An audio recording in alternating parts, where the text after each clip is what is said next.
Hi, this is Blake Levine, and today I want to share a talk about bipolar disorder and doing your best to lead a full life. So, for many young people and adults, they don't know the way forward. They are scared and nervous if they have the potential for a bright future.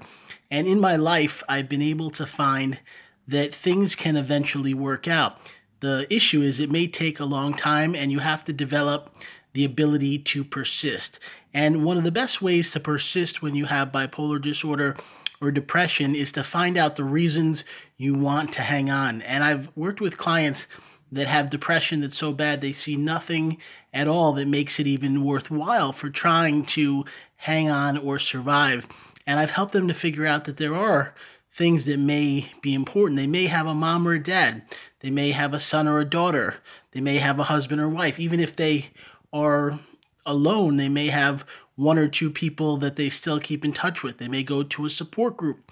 They may go to school.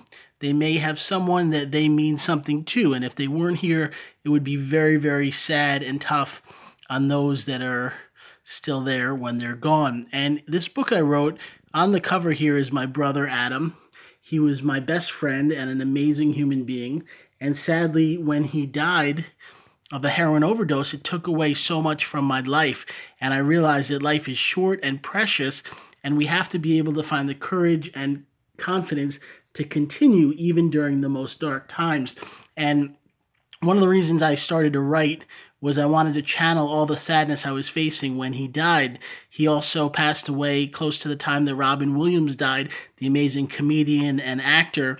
And I had the honor in my youth to meet Robin Williams many, many times. And he was so kind and warm and funny. And he always made me laugh and smile. And when they died, my brother and him, it made me realize that life can be tough. We may struggle to hold on, but when we find the confidence to continue, life gets better. And after a number of years of their passing being gone, I realized that I can still have reasons to find hope, to find happiness, to find joy. I do that by focusing on my wife, on my children. I focus on remembering the good times that still may be there. This past weekend, I went to a wonderful conference with my daughter. It's called Playlist Live, and they have lots of people that make videos and content on different platforms.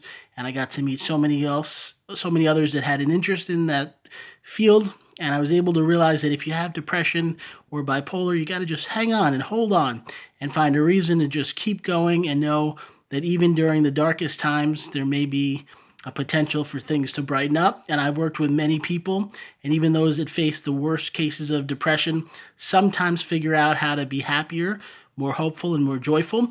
I want to encourage you to buy this book. My brother Adam would love for his life to be remembered and for this book to be out there, I believe.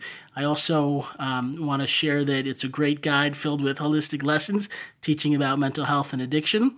And I also do a coaching program by phone where you can work directly with me. I work to motivate and encourage and inspire you. Many of my clients can text with me each day. We also do weekly calls where I listen to them and guide them and help them to make positive change. I'll share the link to my website below, bipolaronline.com. That's bipolaronline.com. And you have a great day. Thanks for watching. And remember, here on YouTube, we have hundreds of videos, all to teach and share the lessons I've learned along the journey. You have a great day or evening wherever you may be.